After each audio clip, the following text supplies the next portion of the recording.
간증 겸 말씀을 전하는 게 좋겠다라고 생각을 했습니다.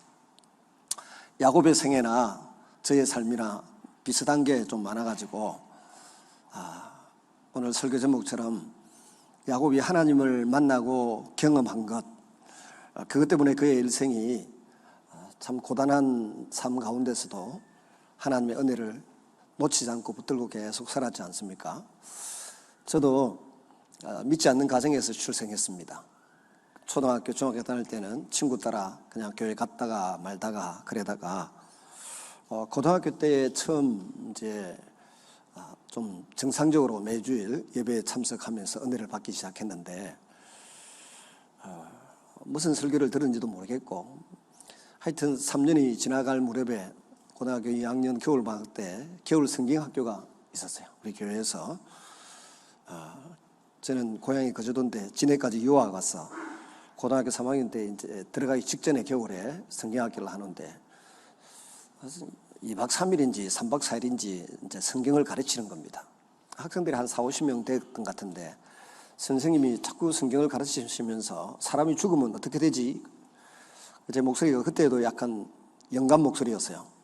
그래, 천당 아니면 지옥 그랬더니 여학생들이 뒤에서 막 웃더라고. 웃는 재미에 이제 영웅심리 비슷한 게 생겨가지고 선생님이 질문할 때마다 넙죽넙죽 대답을 했어요. 그리고 집에 갔다 하숙집에 갔는데 갑자기 잠이 안 오는 거예요. 사람이 죽으면 천당 아니면 지옥을 간다는데 천당을 가긴 가야지. 이 땅에서 내가 아무리 훌륭한 사람이 되고 높은 사람이 되고 해도 죽는 건 어쩔 수 없는 문제니까 죽으면 사람은 천당은 가야 안 되겠나. 근데 천당 갈 거다 생각하고 성경을 펴서 이제 읽기 시작했어요. 성경을 펴서 읽어보니까 마태복음부터 읽었는데 산상수훈에 갔더니 5장에서 7장까지가 산상수훈이죠. 읽는데 형제를 가리켜서 라가라 하고 미련한 놈이다 하는 사람마다 지옥불에 던져주고 공회에 잡히게 되고 뭐 그런 게 나오더라고. 딴 거 모르겠는데 야간 형제를 라가 미련한 놈이다 뭐 돌대가리다 막 이렇게 부르는 거는 지옥 간대. 그리고 공회에 잡혀서 뭐 벌을 받는데요. 가만히 생각하니까 어릴 때 제가 제 남동생 5살 어린 남동생이 있는데 남동생 보고 맨날 다른 사람한테는 제가 착한 사람이라 욕을 안 해봤는데 우리 남동생하고 같이 이제 소를 이렇게 몰고 오다 보면 항상 저희 집에는 큰 소가 2마리, 송아지가 1마리 정도 이렇게 늘 있었어요. 그래서 3마리를 이제 소 이제 1마리씩 동생하고 저하고 둘이서 2남 2녀인데 소를 이제 산에 갖다 풀어놓고 찾아오고 그렇게 끌고 오는데 이 소가 남의 집에 벼를 확 이렇게 먹더라고. 내가 뒤에서 이 돌대가리 같은 새끼 그 소를 꼬피를 딱 제대로 잡고 가면은 그 남의 집에 그 벼를 이렇게 훌치 먹는다. 훌치지 않도록 할 건데 그래갖고 그 주인한테 욕 들으면 어떡할 거야 하고 막 뒤에서 소리를 질렀던 게 기억이 나더라고. 내가 내 동생 보고 돌대가리 새끼라 그러고 뭐 축구 하다가도 그때는 아이들이 많아가지고 우리 마을에 24가구 정도 되는데 24가구에서 나오면 축구팀이 2팀이 나와. 그럼 마주보고 맨날 사고 할 때 잘못하면 뒤에서 잘못한다고 뭐라 하고 했던 게 기억이 나가지고 야 나는 영락 없는 지옥이네. 잠이 안 오는 거예요. 내가 지옥 간다 생각하니까. 그래서 그날 새벽에 한 2-3시 돼서 교회 가서 기도해야 되겠다. 그래서 교회로 쫓아가는데 그때는 통행금지가 있을 때예요. 뒤에서 뭐 호랑이 부는 소리가 들리고 개는 개대로 짖어대고 막 하는데 막 그 고등학교 뒤에 있는 하숙집에서 그 고등학교 정문을 지나서 여사동에 파출소가 있는데 파출소 앞에 있는 진해 성결교회까지 막 뛰어서 가는데 막 뒤에서 호랑이 불고 따라오고 개는 개들대로 짖어대고 난리도 아니라. 그래서 교회당에 딱 들어갔는데 우리 목사님이 저 방석 저 자부동이라는데 저기다가 성경 탁 꼽아가지고 나오셔가지고 늘 기도를 많이 하시더라고. 제가 그 밑에 앉아가지고 나 천당 가야 되니까 나 예수 믿을 테니까 예수님 천당 가게 해주세요. 막 기도를 울면서 한 거예요. 이 할아버지가 앉아있는지도 모르고. 그러고 난 뒤에 이제 뭐 하나님의 진리 등대 막 천 음치가 돼가지고 그 노래를 혼자 불러가면서 울어가면서 눈물 흘리면서 회개하고 예수님을 영접했어요. 그리고 매일 그때부터 새벽기도를 가고 그렇게 했더니 이제 학습을 받아야 되는데 우리 담임 목사님이 남구는 그 학습 안 받아도 되겠다. 바로 세례 받아라. 그래가지고 4월 달에 바로 세례를 받았지 않습니까? 그날은 학습이 뭔지를 몰라요. 그래도 그 학습 교리 문답 책 한 권은 다 외웠습니다. 근데 지금 기억이 하나도 안 나. 하여튼 그러고 이제 한날은 이제 후배들하고 같이 저녁에 기도를 하고 있는데 모여서 저녁마다 기도를 하고 있는데 어떤 그 청년 한 분이 오더만은 여자같이 참 곱상하게 잘생긴 청년이 한 분 오더니 자기 배를 이렇게 들쳐 보여주면서 그때 피부병이 많이 유행했어요. 온데 단추구멍같이 그 피부병이 몸에 들어부었더라고. 그러고 보니까 여 집사님들이 저 성가대 가운실에서 양냄새 나는데 어느 놈이 자꾸 양냄새를 피우냐 했더니 알고 보니까 이분이 피부병 때문에 늘 이렇게 몸에 약을 바르고 그랬던가 봐. 성가대 가운실에서. 그래서 보여주니까 토요일 날 그때가 뭐 월요일이나 화요일쯤 됐는데 토요일 날 해병대 하사관으로 입대를 해야 되는데 그때만 해도 해병대 하사관 입대하는 게 큰 배설이에요. 그거 공무원 시험에 합격한 것처럼 괜찮은 직장이라고. 별로 그 당시에는 오늘 같은 대기업도 많이 없고 다 가난하고 힘들게 살던 시절이라. 근데 보니까 뭐 덩어리 온몸에 단추구멍처럼 뚫려 있고 벌겋고 퍼렇고 그렇더라고. 그래서 기도해달라 하는데 피부병이니까 우리가 그때 4대 사람 있었는데 손을 잡고 기도하긴 하는데 멀찍이 올보면 안 되니까 열심히 이렇게 기도를 했는데 안 낫더라고. 그 다음날 왔는데 형님 어찌래 너 나았나 하니까 안 낫대. 그래서 다시 또 한 번 더 기도하자 이래가지고 또 그 다음날 열심히 기도를 하는데 제 마음속에 이 형님이 내 친형님이라고 하면 이렇게 옮을까 싶어서 멀찍이 이렇게 기도하겠나. 그래서 그 마음이 생기자마자 막 사랑하는 마음이 막 생겨가지고 막 에라 모르겠다 막 옮으면 오므라 끌어안고 막 눈물 콧물 흘리고 기도를 했다. 그 다음날 보니까 나았을까요 안 나았을까요? 확실히 믿음 좋습니다. 나았어요. 즉 이게 제가 처음 기도 드린 내용이 기억에 나는 게 성탄절 그러니까 그 한 해 전 12월 24일 날 성탄 전야에 항상 뭐 학생회에서 뭐 했잖아요. 괜히 선생님들이 다 모이라 하더니 십자가 나무에다가 못을 잔뜩 박아놓고 초 하나 주고 종이 하나 주더니 죄를 다 적어가지고 그거 꽂고 불태우라네 또. 그게 또 순진하니까 우린 착하니까 시킨 대로 선생님들이 착한 학생은 선생님 시킨 대로 합니다. 착한 교인들도 목사님 시킨 대로 합니다. 다 오늘 나오신 분은 착한 분들이잖아요. 야, 9일 동안 모이라 하면 우리 성도들 오겠나? 저도 믿음으로 10사람마다 한번 해봐야 되겠다 싶은 생각이 듭니다. 하여튼 그래갖고 기도 제목을 써가지고 그 십자가에다 캔델파이라 그러죠.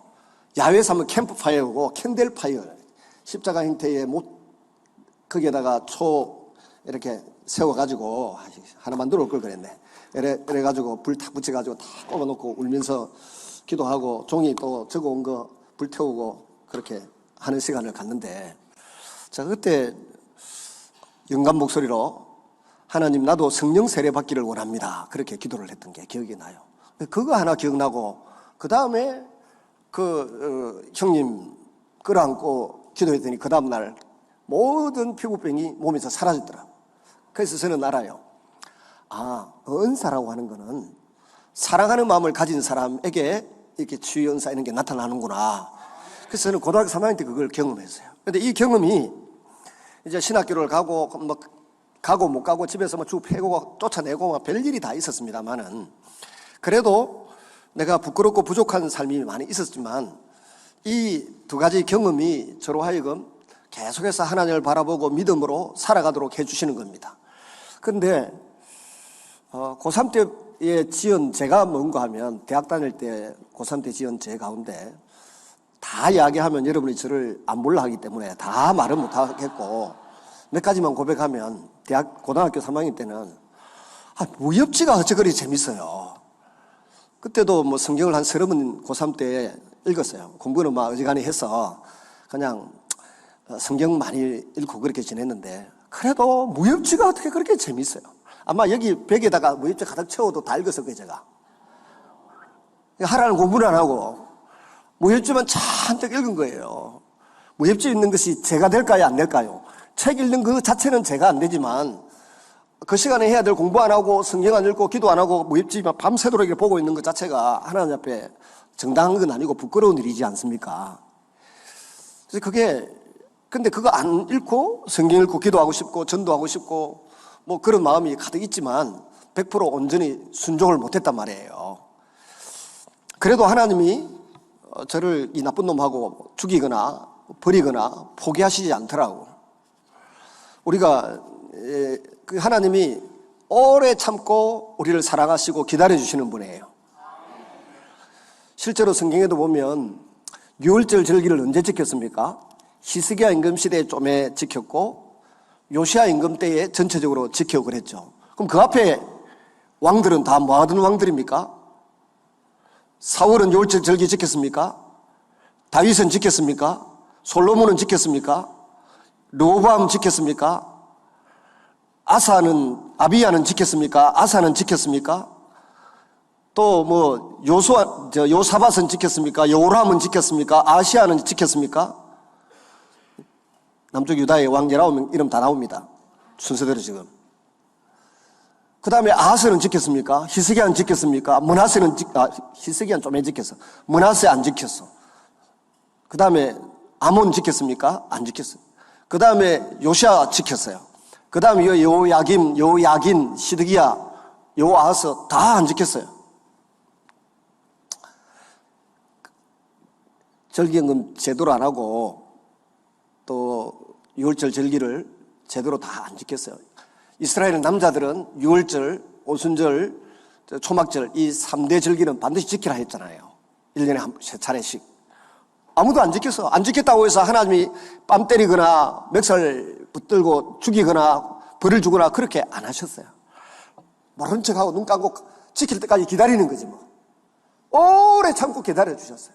제가 대학 다닐 때 지은 제가 뭘까요?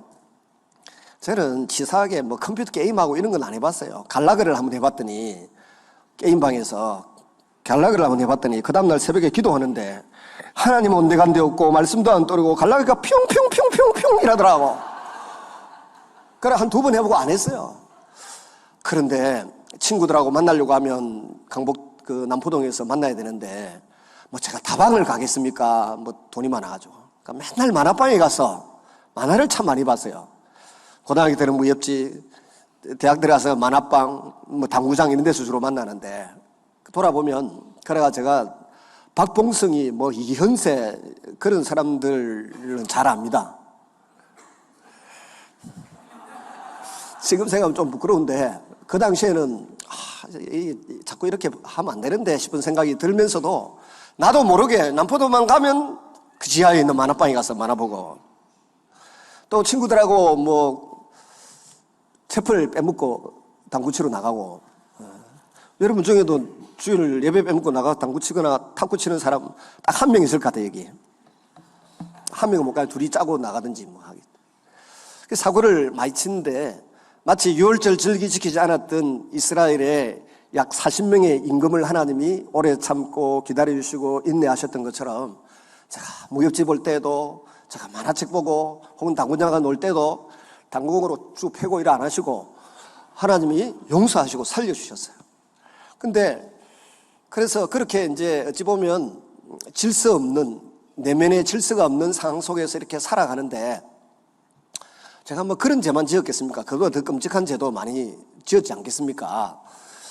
너무 추측해가지고 요상한 죄를 만들어내지는 마시고 하여튼 그랬는데도 불구하고 제게 2가지 기억이 지금까지 영접하고 예수 믿고 난 이후로부터 지금까지 40년이 지났는데 지금 선명하게 기억하는 거 있잖아요.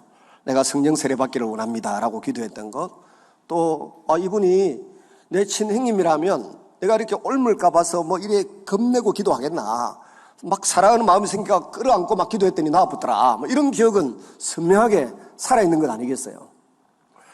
오늘 우리가 야곱에 대한 이야기를 읽었습니다. 야곱이 어릴 때에 자기 아버지 집에서 팥죽 한 그릇에 양자권 빼앗았습니다. 또 어머니하고 공모해서 아버지에게 축복을 가로챘습니다. 그리고 죽을 놈이 되어서 도망을 쳤어요.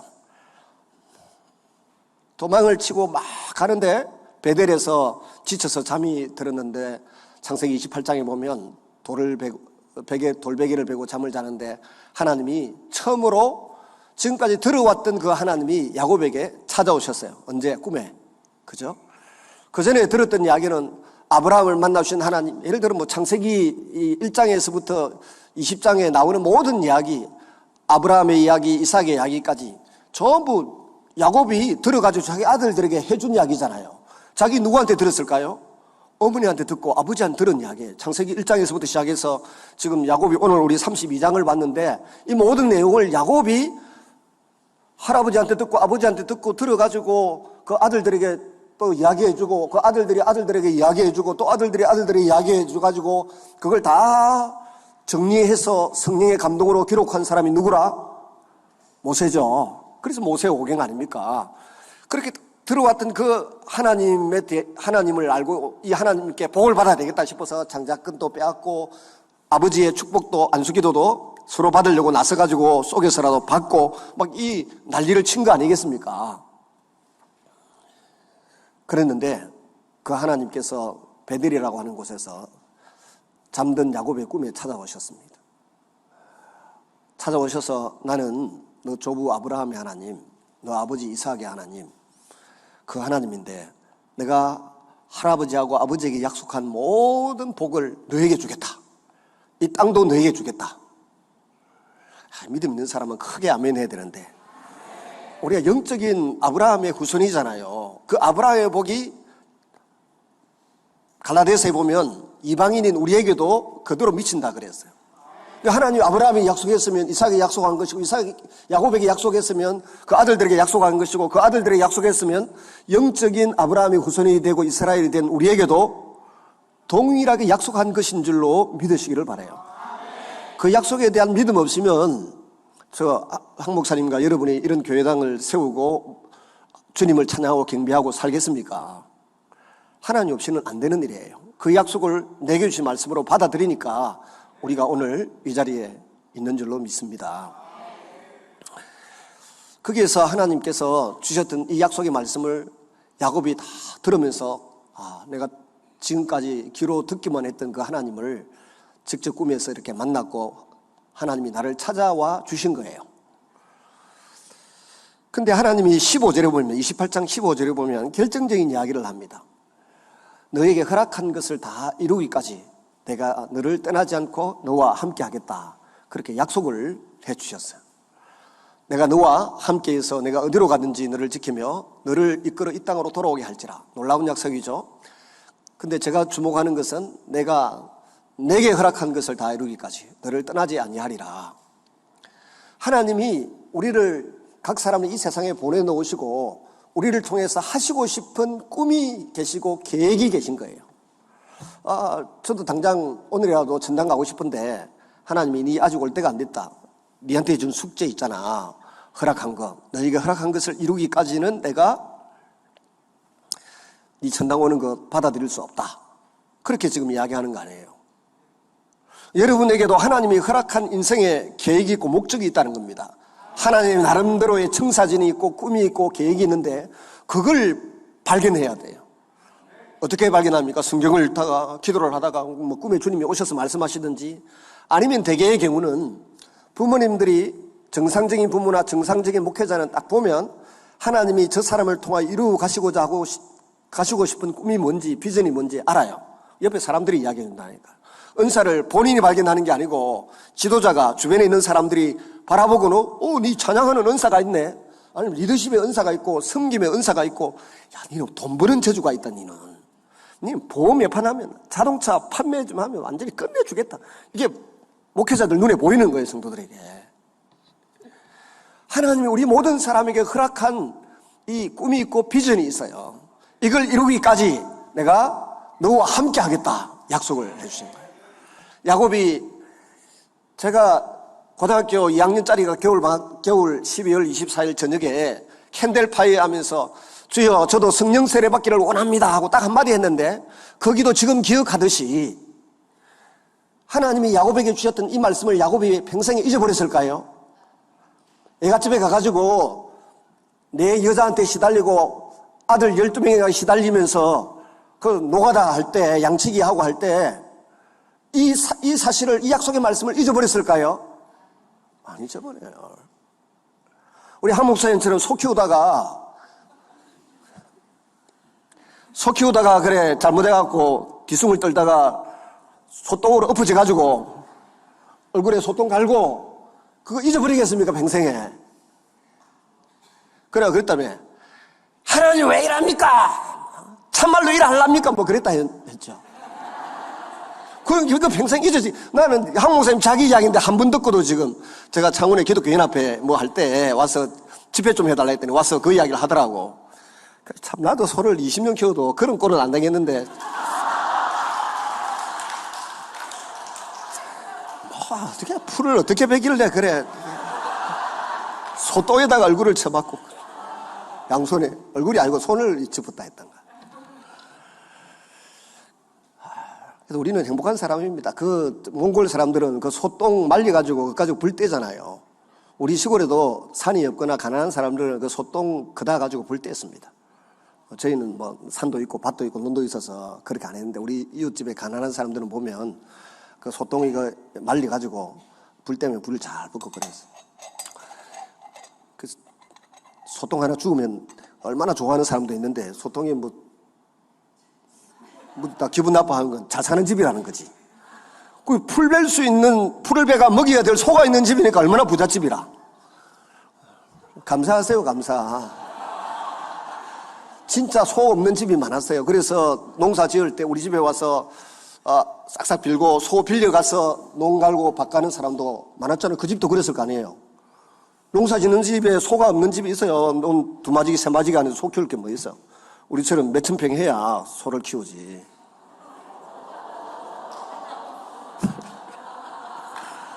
부럽습니까?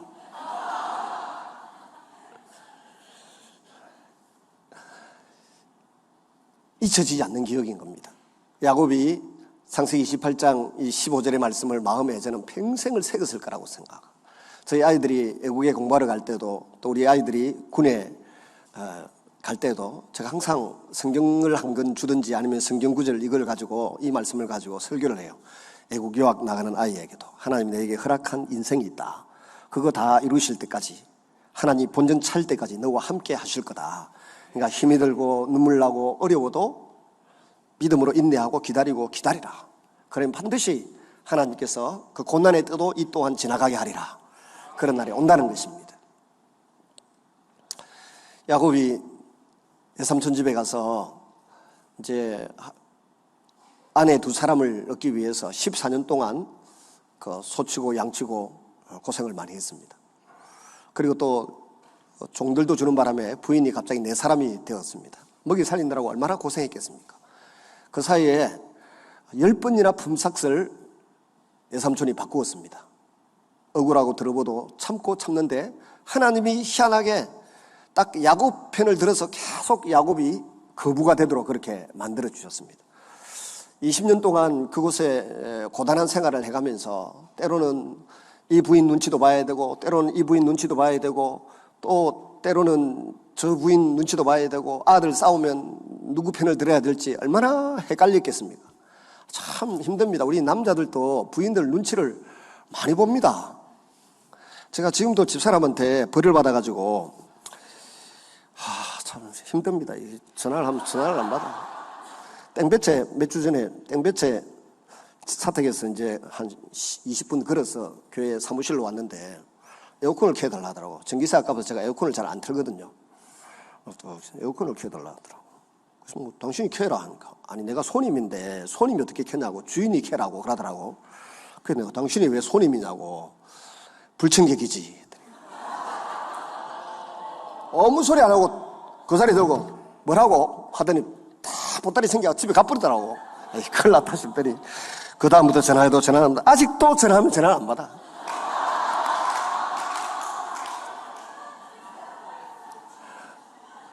딱 단어 한 번 제대로 사용했다가 아직까지도 통화가 안 된다니까. 내가 전화해 놓으면 그 흔적을 갖고 이제 전화가 와요. 왜 전화했어요? 참. 남자들이 여자하고 사는 게 이처럼 피곤할 때가 많습니다. 피곤하지 않을 때도 있지만 힘이 듭니다. 근데 한 사람하고 사는데도 이렇게 당하고 사는데, 둘이 알고 4명이잖아, 4명. 이 방에 가 자겠다, 저 방에 가 자겠다. 자기가 결정할 수 있어요. 결정을 못 하잖아요. 루벤이 이상 합한채인가 뭔가 이상한 거 하나 구해와가지고 라헬이 딱 보더니 그거 내놔라 하고, 오늘 남편 니한테 보낼게 이래가지고 야곱이 라헬 집에 가니 오늘은 내 차례가 아니고 저 집 차례다, 저기 가라 이래가지고 꼼짝 못하고 가잖아요. 참 고단합니다. 그런가 하면 치사반스가 돼가지고 외삼촌은 10번이나 품삯을 자꾸 바꾸고 얼마나 약자로서 힘이 들었겠어요. 게다가 라반의 의식 속에 뭐가 있었습니까?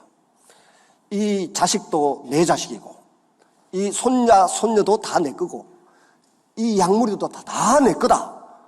근데 어젯밤에 꿈에 하나님이 나타나셔가지고 선악간에 야곱에게 손대지 말라 해서 내가 오늘 참고 그냥 돌아간다 그랬잖아요. 근데 라반의 머릿속에는 이 모든 것이 자기 거라는 겁니다. 너는 내가 마음을 먹으면 너를 해할 능력이 나에게 있으나 어젯밤에 꿈에 하나님이 나타나셔서 말씀하시기를 선악간에 해하지 말라 해서 내가 그냥 돌아간다. 다 내 거지. 그렇게 이야기한 거 아니에요. 그때서야 야곱이 생각하기를, 이 모든 것이 외삼촌 거였는데 하나님이 나에게 넘겨주시는 것이구나 하는 것을 알게 되는 거죠. 20년이 되었을 때 하나님이 야곱의 꿈에 나타나셔서 이제 돌아가라 그래서 돌아가게 됩니다. 돌아가는데 삼촌 라반이 쫓아와서 한다는 소리가 7일 만에, 7일 동안 도망을 갔으면 얼마나 갔겠습니까? 도망간 지 3일째의 눈치를 챘으니까, 그리고 축에 가는데 7일 걸렸어요. 그러니까 10일 만에 따라잡은 거 아니에요. 따라잡아가지고는, 자식, 니는 말도 없이 도망가냐? 그랬더니, 이제, 그러고는 하나님이 어젯밤에 이렇게 말씀하셨다. 야곱이 마음에, 내가 드디어 자유를 얻었구나. 그래서 돌무더기 쌓아놓고 서로 언약 맺고 헤어졌어요. 그러고 난 이후에 야곱이 처음 한 게 뭡니까? 하나님의 군대 마하나임이, 하나님의 군대가 자기를 환영하는 장면을 보았습니다. 눈이 열려서 보았던지, 마치 엘리사와 게하시가 도단성을 외워싸고 있는 하나님의 군대를 보았던 것처럼 하나님의 그 많은 무리란 뜻이거든요. 많은 천사의 무리를 보여주셨어요. 하나님이 외삼촌 라반에게서도 나를 지키신 하나님이시고, 과거에 28장 15절에서 약속하신 대로 나와 함께 하신다고 하더니 정말 돌아가게 해주시는 거다 경험했잖아요.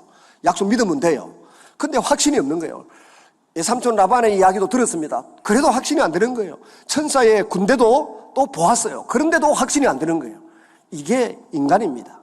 수도 없이 하나님의 은혜와 사랑을 경험해도 확실한 믿음이 안 생기는 거예요. 조금만 힘들고 어려운 일이 생기면 그냥 믿음이 여기 있다가 땅바닥에 툭 떨어지는 거예요.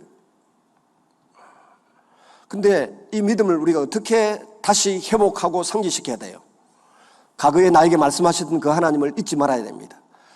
그리고 성경 말씀 속에 약속하신 그 하나님의 성품을 나를 향한 것으로 믿고 받아들여야 돼요. 그걸 자꾸 되새김질하고 묵상하고 살아가야 되는 겁니다. 그래서 야곱이 마하나임 군대를 보고 난 이후에도 불안하고 힘이 드는데 이제 하인들을 에스가 마중 온다고 하는 곳에 보내었습니다. 보냈더니 돌아와서 하는 말이 군사 400명을 거느리고 따라옵디다. 혼비백산하는 거죠. 혼비백산해서 떼를 나눕니다. 에서에게 뇌물 바칠 한 떼를, 두 떼인가를 만들고, 그 다음에 또 자기가 별로 사랑하지 않았던 라헬을 하고 그 종들을 한 무리로 보내고, 그 다음에 또 레아 무리를 먼저 앞서 보내고, 이거 치면 두 번째 자기가 사랑하는 라헬과 그 무리는 살릴 거다 이래가지고는 떼를 나누어 가지고 착착착 보내놓고는 기도를 합니다. 하나님 이렇게 해서 내가 갔는데, 오늘 32장 앞부분, 본문 앞부분에 나오는 이야기잖아요. 막 기도를 합니다. 그래도 확신이 안 생긴 거라. 다 버려놓고 혼자 야복 강나루에 딱 앉았습니다. 우리가 성지순례 가면 거기에 가보잖아요. 야복 강나루에 다 앉아가지고 어떡하지 하고 이렇게 고민하고 있는 것입니다. 우리 인생이 폼 잡고 사는 것 같아도 그냥 그거 아무것도 아니에요. 제가 리얼하게 이야기하면 여러분 졸도할 것 같아서 리얼하게는 못하겠고, 제 주변에 어마어마한 갑부가 있어요. 아직 보면 어마어마한 갑부가 계신데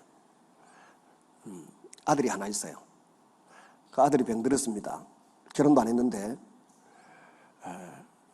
그것도 아주 치명적인 암에 걸려서 온몸에 암이 전이가 되어가고 있어요.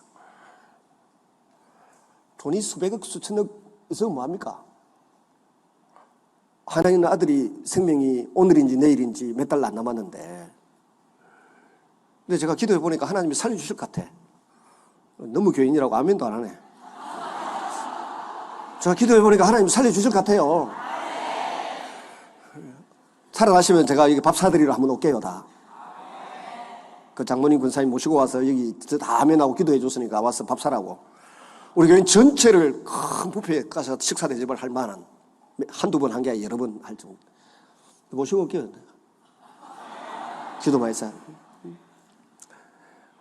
혼비백산이잖아요. 혼비백산입니다. 그래서 주님 말씀을 떠나고 믿음의 세계를 떠나면 언제 어디에서 무슨 일을 당할지 모릅니다. 그래서 그런 질병에 시달리지 않도록 남편은 아내를 정말 사랑해야 되고, 아내도 남편을 정말 사랑해야 돼요.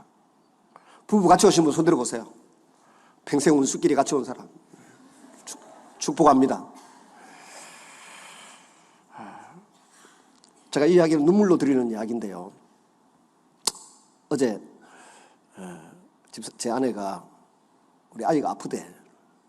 그래서 그 이야기를 듣는데 하늘이 노래지더라고. 그래서 제가 아내 보고 나오면서 수요일 예배 드리러 가기 전에 나오면서 우리 망한 거가 그랬더니 아마도 망한 것 같다 그러더라고.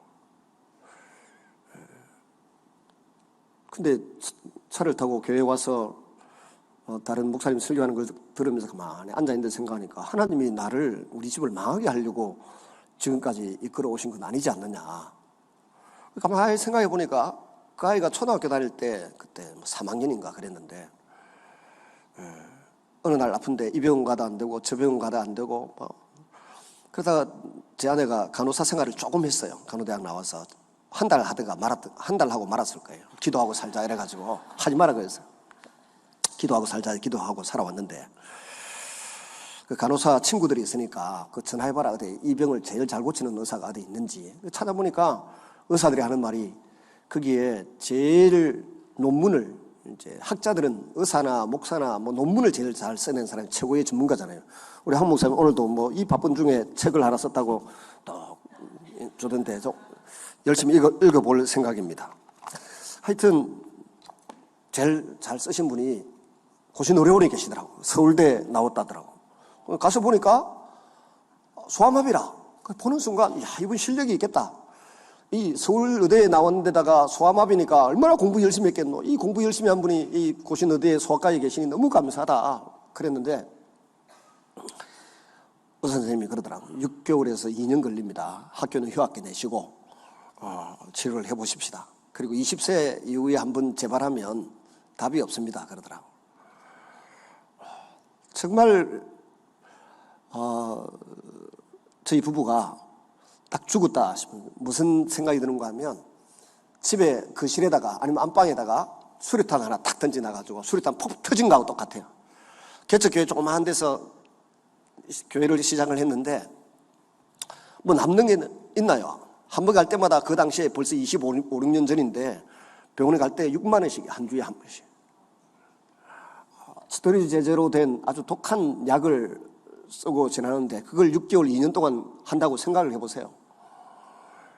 그래서 모든 죄를, 내가 하여튼 기억나는 모든 죄를 다 회개하고, 아내도 마찬가지고 그랬더니 거짓말처럼 6주 만에 나은 줄로 믿습니다. 어제 그게 생각이 나더라고. 그때 그 위험한 상황에서도 하나님께서 우리 아이를 살리시고 고쳐주셨는데 오늘 이 정도는 되지 않을까.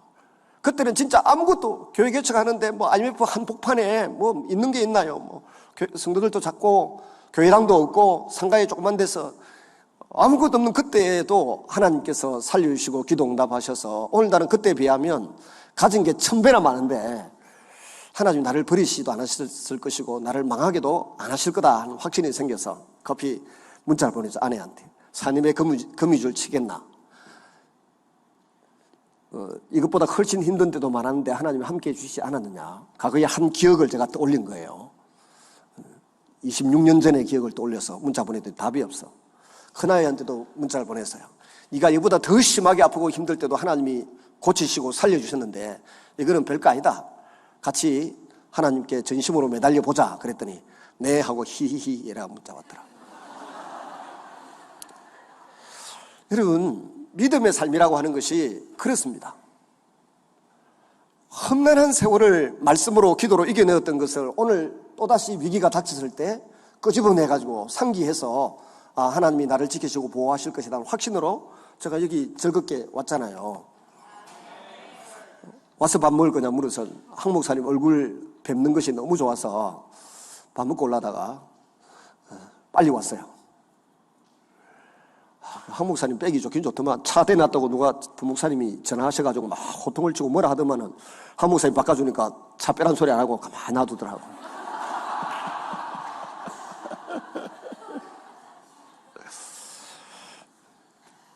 여러분 보세요. 야곱도 지금 야복 강나루 위에 딱 앉았는데 보세요. 창세기 20년 전에 창세기 28장 15절에서 했던 그 약속을 지금도 기억하고 있고 또 불과 며칠 10일 전에 한 10여일 전에 돌아가라 이제 했던 그 약속을 꿈에 또 받았잖아요. 기억하고 있고 그 다음에 삼촌이 어젯밤에 내 꿈에 하나님이 나타나가지고 너 조부 너 아버지 이 아브라함과 이삭에 하나님 나타나가지고 선악간에 너를 해치지 말라 그렇게 말씀하셨다. 또 들었잖아요. 천사 하나님의 군대를 보았잖아요. 이 중에 한 가지는 우리가 경험해도 힘이 날 것 같은데 어이 하고 힘내가 할 것 같은데 힘이 안 나는 거예요. 인간이라고 하는 게 이렇게 연약한 것입니다. 그래서 이제 자기 나름대로 머리를 써가지고 하에 예물을 쫙 두 떼로 나눠가 보내고 사람을 보내고 또 뇌물대로 또 보내고 뇌물도 두 번 나누어서 보내잖아요. 나누어서 보냅니다. 마음 한 번 풀고 두 번 풀고 이렇게 하다 머리에 쓸 수 있습니다. 그래도 안심이 안 되는 거예요. 야복 강나루에 혼자 앉았습니다. 근데 그때 누군가가 찾아왔어요. 자기가 초청하고 주여 삼창해요 부른 게 아닙니다. 다니엘서 보면 주여 삼창이 있죠. 성경에 주여 삼창이 있습니다. 주여 속히 응답하소서 뭐 빨리 응답해 주소서 뭐 3번 기도한 게 있어요. 그 주여 삼창하는데 성경에 그런 게 어딨냐고 막 대드는 이상 빼딱한 젊은이들 있어요. 그 다니엘서에 보면 주여 삼창이 있습니다. 하여튼 막 주여 삼창해가지고 그 사람이 찾아온 것도 아니고 야곱이 고독한 가운데 앉아서 불안과 두려움 속에 있는데 하나님이 그에게 찾아오셨어요. 그리고 씨름을 거는데 아무리 넘어뜨리려 해도 안 넘어지고 버티는 겁니다. 그래서 날이 새려고 하니까 가겠다 그러면서 이제 갈란다 나와라 그랬더니 나를 갈란다 나와라 안 나오니까 한두 뼈를 골반 뼈를 쳐서 부러졌어요. 그래도 안 놓는 거예요. 갈라거든 나를 축복하고 가십시오. 지금 보니까 당신이 내보다 훨씬 힘이 세고 더 높으신 분이고 건세가 있는 분인데 당신이 나를 축복하고 가겠다 하면 내가 놓겠습니다. 그래서 그분이 네 이름 뭐냐 그랬더니 야곱입니다. 야곱은 발 뒤꿈치 잡는 자, 약탈자, 속이는 자 이런 거 아닙니까? 네 이름이 그거라고 지금부터는 네 이름이 바뀐다. 그러면서 이스라엘이라고 이름을 바꿔준다. 그 뜻은 하나님과 사람과 겨루어 이긴 사람, 하나님도 이기고 사람도 겨루어서 이겨낸 사람이라고 하는 그 의미를 가진 이스라엘이라고 하는 이름의 뜻을 바꿔주신 거예요. 야, 여러분 생각해 보세요. 지금까지 야곱은 어떤 사람입니까?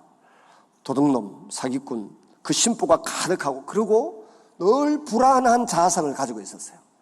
내가 먹고 살 수나 있을까? 이제 가족이 생겼으니까 가족을 제대로 부양이나 하고 보호나 할 수 있을까? 늘 불안한 삶을 살고 있는 야곱인데 하나님이 오셔가지고 야 니는 사람도 하고 씨름해가지고 이기고 지금 하나님하고도 싸워가지고 이긴 자다라고 하니까 얼마나 이 어깨가 힘이 들어가고 마음에 긍지와 자부심이 생기고 얼마나 좋아졌겠어요. 그 말 한마디 해주니까 나중에 야곱이 뭐라 그랬습니까? 자기가 만난 사람을 누구라고요? 하나님의 얼굴을 배웠다. 내가 하나님을 만나가 씨름했고 하나님을 이겼고 그래서 이름이 이스라엘이 되었다라고는 확신을 갖게 된 거예요. 처음에 이 사람이 찾아와서 씨름을 걸 때는 나를 사로잡아가지고 에서에게 팔아먹을 놈인가 보다. 내가 겨우 애삼촌 라반에게서 자유를 얻었고 자유인이 됐는데 또 나를 누가 붙잡아가지고 애삼촌에게 팔아넘기든지 아니면 저 에서에게 팔아넘기려고 자객이 온 거 아닌가 이런 생각을 했는데 알고 보니까 또 그런 존재는 아니라는 거예요. 그리고 오히려 하나님을 만났다는 생각이 들었고 확신이 생겼습니다. 호세아서에 보면 그 말씀을 놓고 거기서 베델에서 울며 하나님께 매달렸다 간구했다 그랬는데 막 통곡하면서 하나님 나를 축복해달라고 통곡하면서 나를 살려달라고 한 번만 기회를 달라고 암말기 환자들이 생기는데 정말 통곡하면서 회개하고 살려달라고 매달리지 않습니까? 그렇게 살려달라고 매달립니다. 야곱이 죽을 것 같아서 통곡하면서 살려달라고 합니다. 내 목숨은 하나님의 손에 달렸다. 아까 목사님이 저희가 교회를 지었다고 했지만 어려운 시대 아닙니까?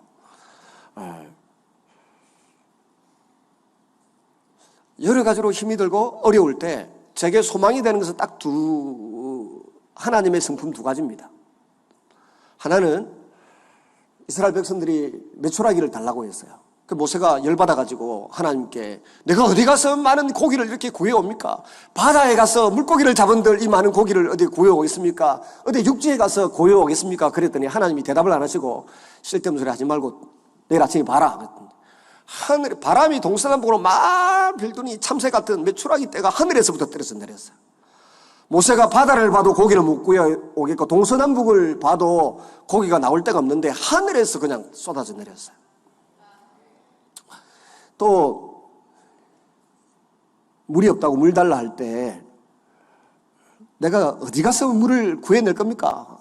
화가 나가지고 지팡이 가지고 그냥 툭 대고 물아 솟아나라 하면 될 건데 아무리 이성적으로 과학적으로 논리적으로 경험적으로 다 생각해봐도 안 될 일이니까 화가 나가지고 막 반석을 두 번 내리치면서 물을 어디서 내겠는가 그랬더니 갑자기 바위가 쫙 갈라지면서 생수가 흘러나왔는데 200~300만이 그냥 흡족히 먹고 마실 물이 나왔어요. 그리고 그거 역사적 자료로 보니까 그 바위가 이렇게 쪼개져 있고 물 나온 흔적이 있는 그게 사우디 시내산이라고 하는 데도 있고 우리 그 가본 거기에도 있고 두 군데나 다 있더라고 그런 흔적이요. 하여튼 반석에서 말도 안 되는 곳에서 물이 솟아나왔어요. 그 우리 눈에 말도 안 되는 것이 믿어지는 은혜가 있어요. 그래서 제 소망은 지금 그것밖에 없어요. 하늘에서 메추라기, 반석에서 물이 생수가 솟아나왔는데 하나님이 내가 하나님 편에 섰고 하나님의 일을 한다고 하면 그런 은혜를 부어주실 것이다. 그 믿음 외에는 오늘날 제게 실제적인 믿음을 주는 게 없어요. 얼마나 답답하고 힘이 들면 새벽에도 기도하고 저녁에도 기도하고 하겠어요. 입술이 부르 터지고 목이 말도 안 나오고 할 지경이 될 정도로. 그런데도 소망은 하늘에서 메추라기 반석에서 생수를 내신 그 하나님을 기억하면서 엎드리고 기도하는 것입니다.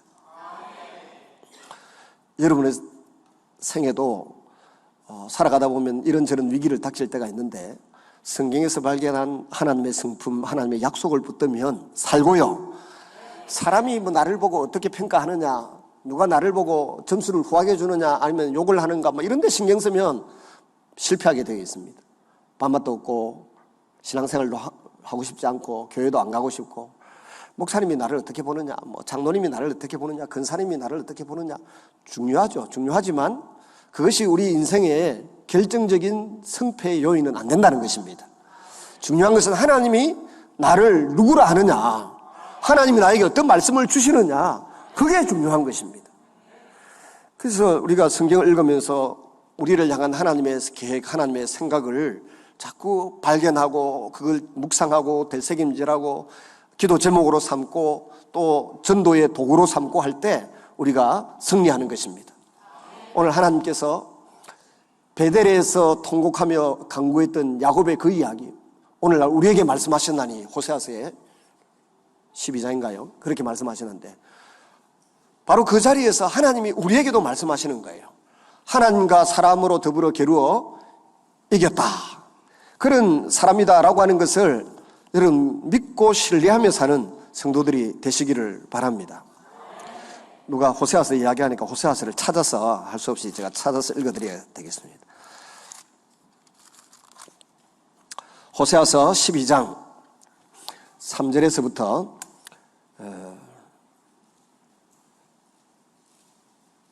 5절까지 같이 한번 읽겠습니다. 호세아서 12장 3절에서 5절 시작.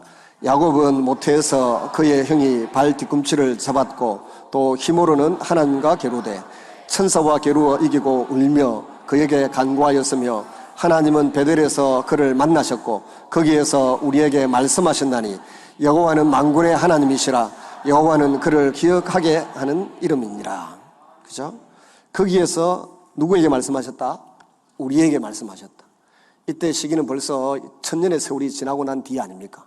아브라함은 2000대 사람이고 이건 722년이니까 1300년의 세월이 지나고 난 뒤에 하나님이 이스라엘 사람들에게도 말씀하신 것으로 그렇게 이해합니다. 이 창세기 오늘 우리 본문을 2000년대에 말씀하신 건데 이거를 BC 약 730년, 750년경에 1300년 세월이 지난 뒤에 오늘 우리에게 말씀하셨다고 하고 있는 것입니다. 지금 우리 2000년, 3000년이 지났지만 여전히 우리에게 말씀하시는 하나님이신 줄로 믿습니다. 우리의 과거의 모습이 야곱이었고 그랬지만 그래서 하나님께 복을 받기 위해서 9일째나 계속 기도하고 말씀을 들으며 은혜를 구하고 주여 삼창하고 찬양하는 여러분에게도 동일하게 주님 말씀하시는 것입니다. 너희는 복을 받아내는 데 있어서 세상 사람들과 겨루어서 또 다른 교회 어떤 성도들과 겨루어서도 이긴 사람들이다. 주님 주시는 말씀입니다. 야곱이 이 말씀을 마음에 받고 얼마나 용기 백배했겠습니까? 지금까지 사람들이 나를 야곱 야곱 부를 때마다 그 이름의 뜻이 뭐라고요? 도둑놈, 약탈자, 사기꾼, 속이는 자 막 그랬는데요. 이제는 뜻이 바뀌었어요. 뜻이 어떻게 바뀌었습니까? 하나님과 사람으로 더불어 겨루어서 이긴 사람, 승리자란 겁니다. 이 확신을 갖는 순간 에서를 만나는 것이 겁나겠습니까? 두렵겠습니까? 도망가고 싶겠습니까? 그 두려움과 그 어떤 낙심이 되는 상황은 다 도망가고 마음에 평안이 임하게 된 줄로 믿습니다. 종의 영성으로 살아오던 사람이 자유인이 되었는데 자유인의 영성이 없었어요. 이제는 하나님과 사람으로 더불어 겨루 이겨낸 이 이스라엘이, 야곱이 이스라엘이 되었으니 형 에서 정도는 뭐 하나님하고도 싸워서 이긴다는데 내가 형 못 이겨낼 수 있다. 이 자신감이 넘쳐나게 된 것입니다. 우리에게 이런 자신감이 필요해요. 요즘 영국에 축구 잘하는 그 손모 선수 있잖아요. 손흥민인가? 그 어머니가 서울의 어느 모교에 아주 신실한 집사님이시대요. 아버지도 교회를 잘 다니시는 것 같고. 근데 축구 경기 하기 전에 보면 항상 그 터치라인 바깥에서 손흥민 선수는 이렇게 기도를 해요. 제가 얼핏 한번 보니까 한 5분 이상 그렇게 기도를 하고 있더라고요. 기도를 하고 있는데 TV가 나오면 신경질적으로 옆으로 돌리잖아. 또 안 보여주려고 기도하고 있는 모습을 보여요. 그러니까 그 아이 마음에도 그분 마음에도 하나님이 계신 줄로 믿습니다.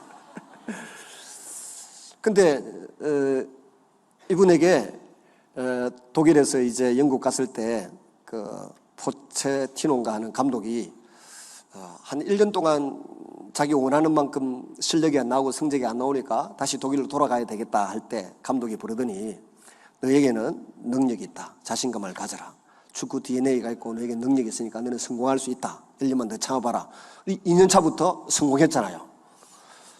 그 말을 전해 듣고 자신감을 가졌던 손흥민 선수가 오늘의 월드스타가 되었지만 요즘 그 토트넘 화스픈가 하는 팀에서 이제 적응을 못해서 헤매고 있던 나이 어린 선수들이 오면 손흥민 선수가 그 친구를 붙들고 앉아서 자기가 감독에게 들었던 이야기 그대로 하는 거예요. 너에게는 축구 DNA가 있다. 너에게는 잠재된 능력이 있다. 힘내라, 용기를 내라. 그랬더니 요새 뭐 쌀은가 누군가도 골 넣고 이 손흥민 형님 때문에 내가 살았다. 뭐 나는 뭐 그러고 막 그렇게 나오더니 자신감을 갖는다는 거. 여러분, 우리가 어떻게 자신감을 가질 수 있어요? 자아성입니다. 자아성. 내가 누구냐, 정체성을 어떻게 가느냐의 문제가 중요하다는 거예요. 그래서 우리 한 목사님이 뭐 자아성 세미나, 긍정 세미나 뭐 이런 거 할 때마다 제가 참 잘하는 것이다. 결국 우리의 신앙생활이라고 하는 것이 오늘 내가 하나님 앞에서 어떤 자아상을 가지고 살아가느냐에 따라 이기느냐, 지느냐, 낙심하느냐, 아니면 다시 일어서느냐, 여기에 따라 결정이 되는 거예요. 아까 이제 식사하러 가면서 그랬어요. 내가 나이 한 40년 신앙생활을 하고 나니까 고3 때부터 시작해서 초등학교도 좀 왔다 갔다 하고 중학교 때도 왔다 갔다 하고 고등학교 때부터는 정기적으로 결석 없이 주일 성수를 다 했는데 야간 주님 영접하고 40년이 지나니까 이제는 누가 흔들어도 누가 유혹을 해도 넘어지지 않을 만큼 제가 무협지에 넘어가겠습니까? 만화책을 들여다보겠습니까? 무슨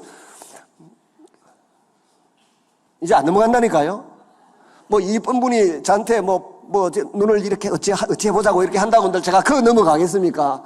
넘어갈 나이도 아니고 이제 좀 선 것 같아요, 느낌에. 근데 이게 40년이 걸렸다고요. 한 세대가 걸렸어요. 이스라엘 백성들이 광야에서 40년 동안 재교육받고 훈련받았잖아요. 불순종하다가. 자꾸 불순종하면 그렇게 훈련을 받아요. 근데 빨리빨리 순종하고 나가면 하나님이 우리를 쓰시고 싶은 데가 너무너무 많다고요. 하나님 우리를 테스트하고 시험하시는 목적이 뭡니까? 네 꼬라지를 알아라, 이거 아닙니까? 첫째는 네 꼬라지를 알아라. 복 받으실 겁니다. 아멘 하신 분. 전도서 3장 18절에 보시면 이런 말씀이 있어요. 솔로몬이 자기가 깨달았는데 하나님이 우리를 시험하시는 이유는 우리가 짐승과 진배 없다고 하는 사실을 깨닫도록 하기 위함이다. 한번 같이 읽어봅시다. 시작. 내가 내 마음속으로 이르기를 인생들의 일에 대하여 하나님이 그들을 시험하시리니 그들이 자기가 짐승과 다름이 없는 줄을 깨닫게 하려 하심이라 하였노라. 하나님이 우리가 네 꼬라지 알아라. 아까 짐승과 다를 바 없는 것을 우리가 깨달아야 된다는 거예요. 그래서 성령님이 나를 붙들어 주시면 내가 살고 성령님이 나를 놓아버리면 난 죽는다. 이 마음으로 늘 하나님을 찾고 성령님을 찾고 구해야 돼요. 워치만니라고 하는 분이 지은 정상적인 그리스도인의 생활이라는 책이 있는데 그 책을 보면 마지막에 8장에 대한 강의 설교가 나와요. 그 중에 이런 말이 있어요. 우리 청년들이 나중에 질문한다 해서 질문할 것이 없도록 미리 가르쳐 줄게. 보세요. 컵이 이렇게 있잖아요. 이 만류 인력의 법칙, 중력의 법칙에 의해서 이게 땅바닥에 확 떨어지고 박살이 나야 되고 물이 쏟아져야 맞는 거잖아요, 원칙적으로는. 근데 이게 왜 지금 쏟아지지 않고 이렇게 있어요? 잡고 있으니까. 더 큰 힘이, 중력보다 더 큰 힘이 붙잡고 있으니까 이게 안 떨어지는 거예요.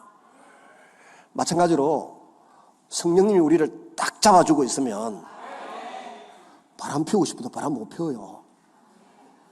부인들이 남편 출장 보내놓고 왜 철학기도 하고 울며 기도합니까? 성령님이 그 마음을 딱 붙잡아주라고. 바람나지 않도록.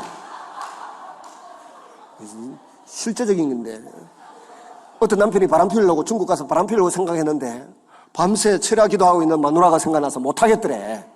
성령님이 떠오르게 하신 거지. 저도 바람 피우고 싶을 때가 있었는데 그랬다가는 네 아내하고 네 딸들 내가 그냥 안 둔다. 하나님 그렇게 말씀하시는 것 같더라고. 그래서 못했어요. 누가 잡아주셨다? 성령님이 잡아주셨다. 돈 땡가 묻고 싶고 누구 욕 실컷 하고 싶었는데 갑자기 하나님 아버지가 들으신디 이렇게 말씀하시는 분들이 있더라고요. 그게 생각나서 욕하다가 말고 입 다물었어요. 돈 땡가 묻고 싶었는데 빼먹지를 못하고 그냥 참았습니다. 빼먹는 사람 속으로 욕만 실컷 하고. 제 정도 나이를 먹고 일을 하다 보면 여기저기 굴러다니는 막 공짜로 손만 내밀면 툭 들어오는 돈이 천지예요, 천지. 한 목사님은 아직 그런 세계를 모르는 아주 착한 분이지만 제 주변에 그런 게 있더라고. 가니까 그런 데 몇 군데 있더라고. 들어봐서 내가 안 가요. 근데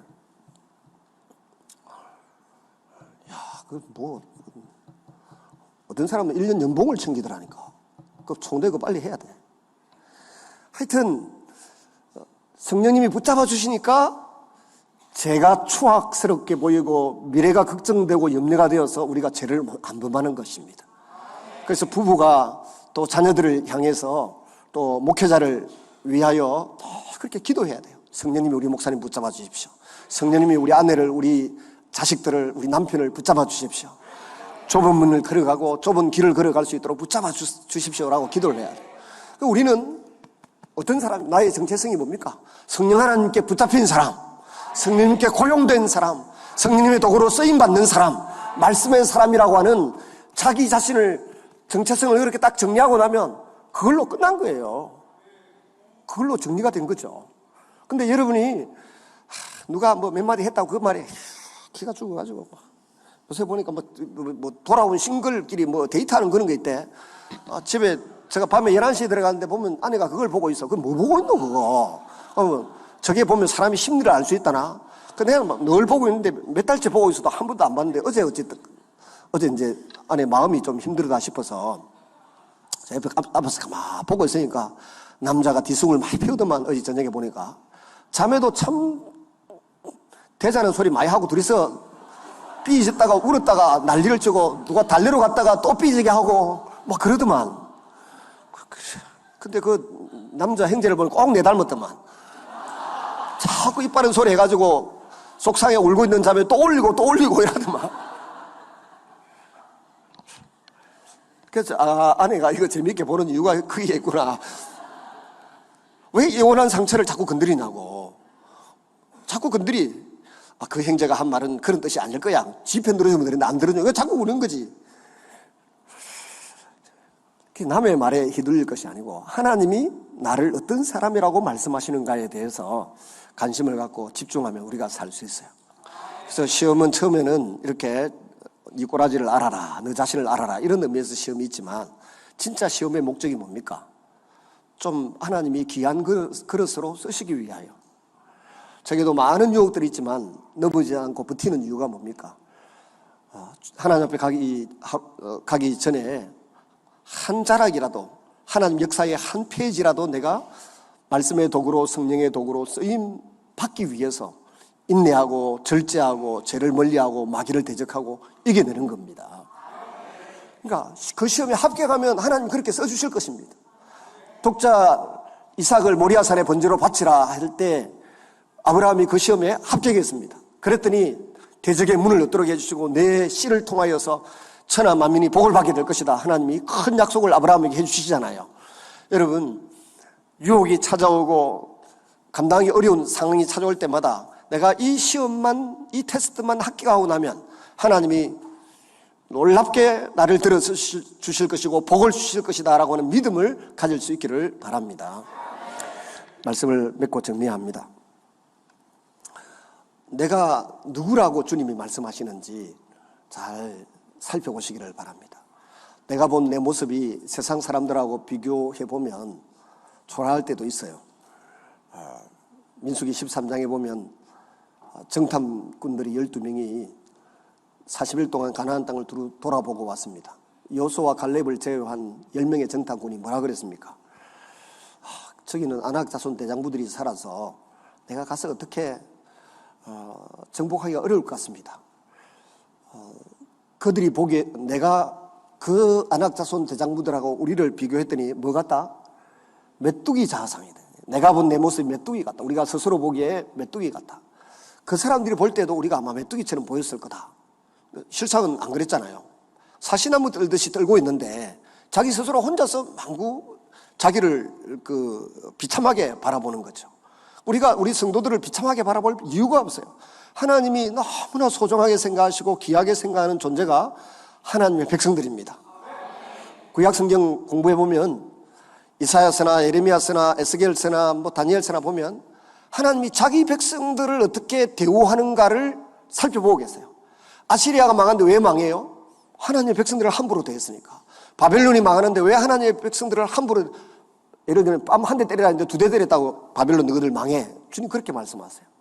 두로가 망할 때도, 모압이 망하고 암몬이 망하고 에돔이 망할 때도 뭐라고 말씀하세요?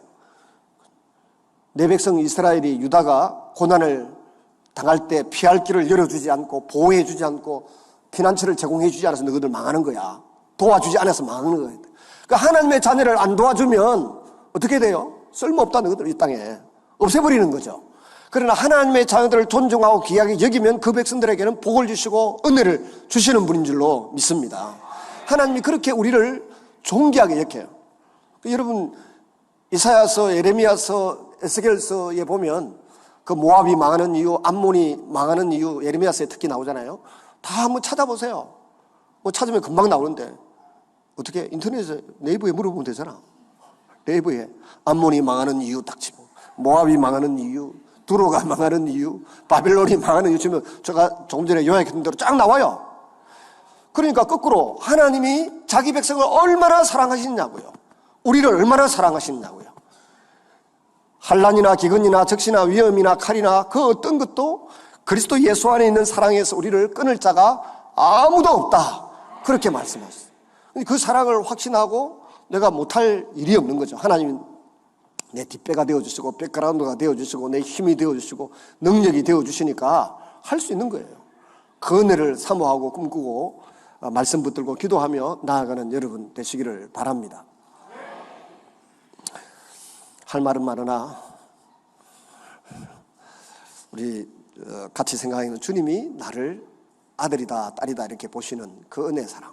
나는 누구인가? 하나님이 나를 아들이다 딸이다 그렇게 말씀하시고 내 생에 허락한 일을 이루시기 위하여 나와 늘 함께 하신다는 확신을 가지면 우리가 할 일이 많습니다. 우리가 섬겨야 되고 사랑하고 보살펴야 될 사람들이 많습니다.